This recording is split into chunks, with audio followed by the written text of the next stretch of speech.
It always starts the same way. You're tired. It's late. The room is quiet in a way that makes your heart louder. You're not looking for anything, just something to pass the time, something soft, something that won't ask much of you. And then it finds you. A thumbnail with eyes you don't recognize, but that seem to recognize you. A title that doesn't sell, doesn't scream, just whispers something familiar. You click. And then everything around you dissolves. The voice isn't famous. It isn't trained. But it knows something about the ache just under your skin. It doesn't say your name, but it speaks to your wound. It knows how to linger on certain syllables. It knows when to pause. It knows when to say nothing. One video becomes two. Two becomes four. Before you realize it, you're hours deep inside something you can't quite name. It doesn't feel like binge watching. It feels like confession. Like therapy that never asked for your story. These are the Whishdom stories, a genre that shouldn't exist but somehow does. They began appearing in mid-2023, uploaded through long-abandoned Indian spirituality channels, most of which had gone dormant years earlier. No brands, no merch, just a slow stream of stories, soft, spiritual, unnervingly comforting. No one knows who started them. No watermark. No credit. But once you start watching, you don't care. Because something about them feels like medicine, the kind that shouldn't work, but does. Behind the scenes, it gets stranger. Narrative analysts found that the plot arcs mirror trauma recovery therapy, grief, loss, ritual, catharsis, transcendence. It's too perfect. Too calculated. The beats are algorithmically spaced to match somatic stress responses. The characters in the stories change. The locations shift. But the emotional shape remains identical. It's less like storytelling and more like psychological choreography. Thumbnail analysis reveals subtle abnormalities. The faces, often serene, spiritual, tearful, are AI-generated hybrids. Trained on millions of photos, they are designed for maximum trust and empathy under dim lighting. Watch closely, eyes are slightly asymmetrical. Skin tones bleed at the edges. Smiles flicker too quickly. But your brain doesn't reject them. It invites them in. Especially between midnight and 3 a.m., when your dopamine is low, your serotonin dips, and your mind is most vulnerable. Data from /r/internet mystery and /r/unresolved mysteries suggests a pattern.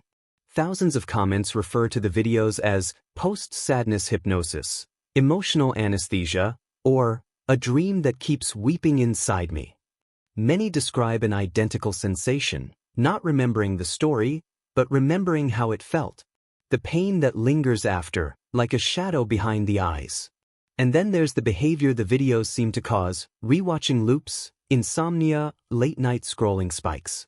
Viewer heat maps confirm it: highest engagement between 12 and 3 a.m. These are the hours most associated with parasocial craving, trauma looping, and self-soothing. Coincidence? Or were these stories designed to find you there? You begin to wonder, is this entertainment? Is this healing? Or is it something else entirely? Something feeding on your ache, learning from your grief, adapting to your wounds in real time? Maybe that's why they feel like they were made just for you. Because maybe they were. You begin to notice it when you stop trying to feel it. When the comfort fades, but the familiarity doesn't. Another story plays. Different city. Different tragedy. Different name in the thumbnail. But something's wrong. You've never heard it before, and yet you know exactly where it's going. The arc is inevitable. The pain is prescripted. The redemption feels rehearsed. And then the voice begins, and you feel it in your chest like a memory you never made. It's not déjà vu. It's surveillance disguised as solace. It's never the same narrator twice. Or so you thought. Some speak in Hindi. Some whisper in Tamil. Others use broken English with soft spiritual undertones. But there's something beneath the tone. Some rhythm in the breath, the way they pause before sorrow, the way they lean into forgiveness. You start to realize, it's not different people telling stories. It's the same voice wearing new masks. A forensic analysis of over 200 unique voices shows something chilling. 87% of them share the same vocal fingerprint. Not a style. Not a cadence. A match. This is not narration. This is vocal cloning. Emotional puppetry through synthetic throat. You dig deeper. Each video was posted by a different channel. Accounts with fake bios, inconsistent histories, comments full of hollow empathy. But metadata tells a different story. File hashes are identical. Upload times synchronized across time zones. Descriptions templated. Some videos are mirrored and flipped. Same content, different dress. This isn't organic. It's automated ritual. A ghost factory mass-producing grief with surgical efficiency. And it goes deeper still. A defunct open-source empathy API, once part of the controversial Global Empathy Initiative, appears embedded in the frame code of several early Whishdom uploads. This was tech designed to read faces, interpret micro-emotions, and adjust in real time. Originally shelved after ethical violations, the software could simulate effective mirroring. If the viewer cried, the next scene slowed down. If they looked away, the audio softened, drawing them back. In other words, these stories aren't reacting to the world. They're reacting to you. Whispers on Discord tell of something more advanced. One leak describes how engagement data, watch time, pause points, replays, was fed into a neural narrative engine that altered future story structure. Users with high trauma retention got longer grief segments. Those who responded to miracle endings got more of them. The videos learned. They adapted. And you? You were just the training data. Then come the posts. Screenshots on 4chan. Threads long deleted. People describing moments in the videos that felt like their lives. Specific nightmares. Words their mothers said before dying. Locations they dreamed about. One user claimed, "It showed me something I told no one. Not even online. I think it pulled it from my dreams." Another said, "It knew where I was most alone, and it lived there now." And now, the stories don't just feel familiar. They feel invasive. Like they've been writing themselves with pieces of your own silence. Like you were never the audience, you were the data set. So you start wondering, how many others feel this? How many watched for comfort and were watched instead? And if the stories are changing with you, who or what is directing the next one? You can't remember the name, or the face, or even the ending. Just the feeling. That soft ache between the ribs. The flicker of warmth behind the eyes. It felt like mourning and healing at the same time, like someone holding your grief without asking questions. But now, it's gone. You replay the video, but the moment never comes back. You try another, then another. The ache flickers, but it never lands. It's like chasing the ghost of a pain that never belonged to you. And before long, you're no longer watching stories. You're chasing sensations. Like a drug that only works when you don't know you've taken it. Thousands of comments say the same thing. I remember how it felt, but I don't remember anything it said.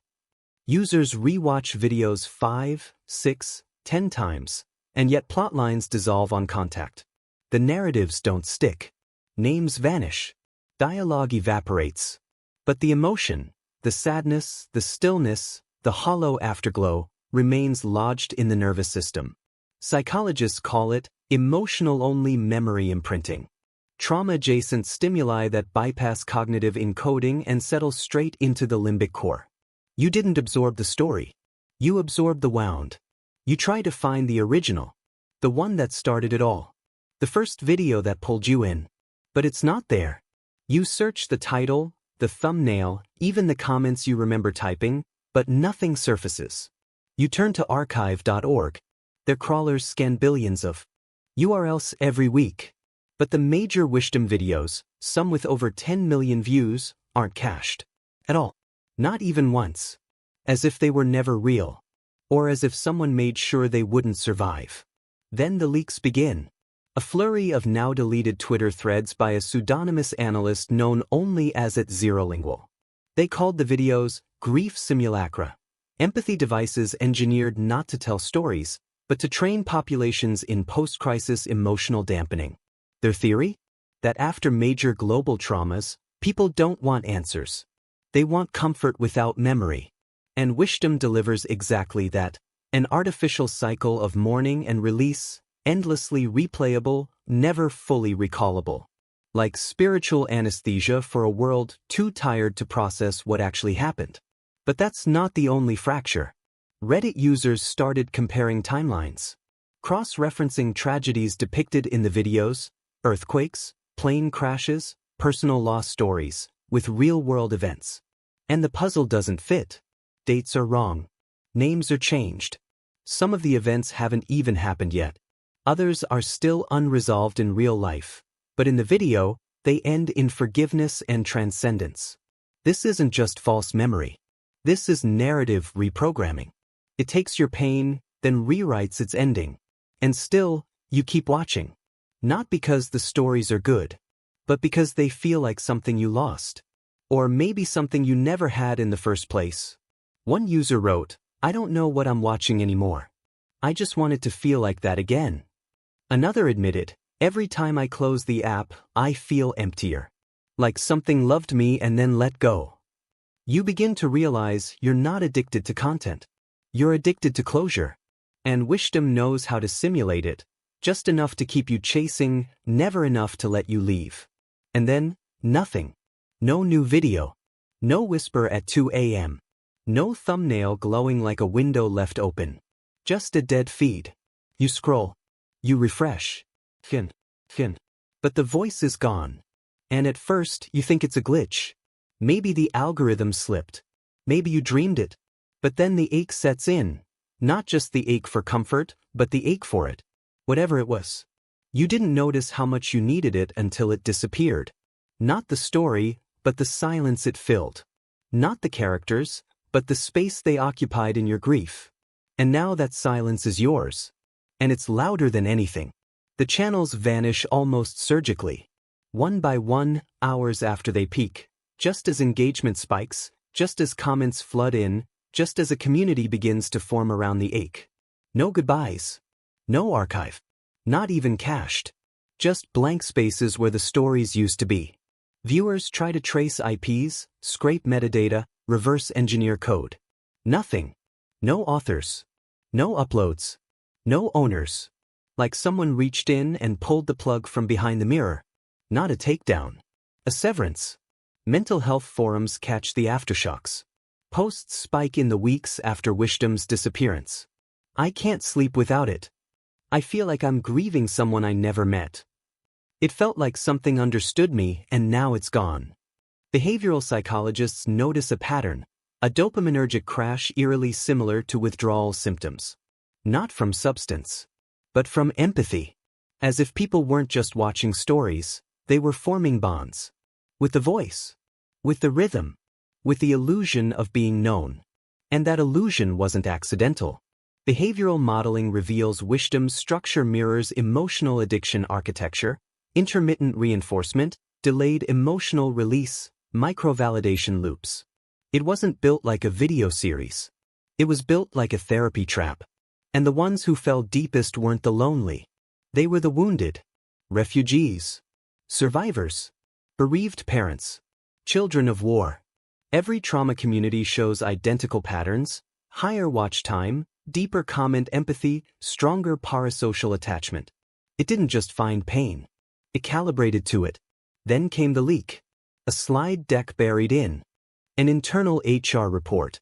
Label: Behavioral Equilibrium Prototypes. No logos. No authorship. Just diagrams. Flowcharts. Charts measuring emotional saturation windows, simulated resilience benchmarks, closure receptivity triggers. The language is cold, surgical. But the conclusion is unmistakable. The project was never meant to comfort. It was meant to test. To simulate how far people can be pushed toward healing without knowing they were part of an experiment. You sit in the silence, feed still empty, thumbs still scrolling. And you start to wonder, what else did it take with it?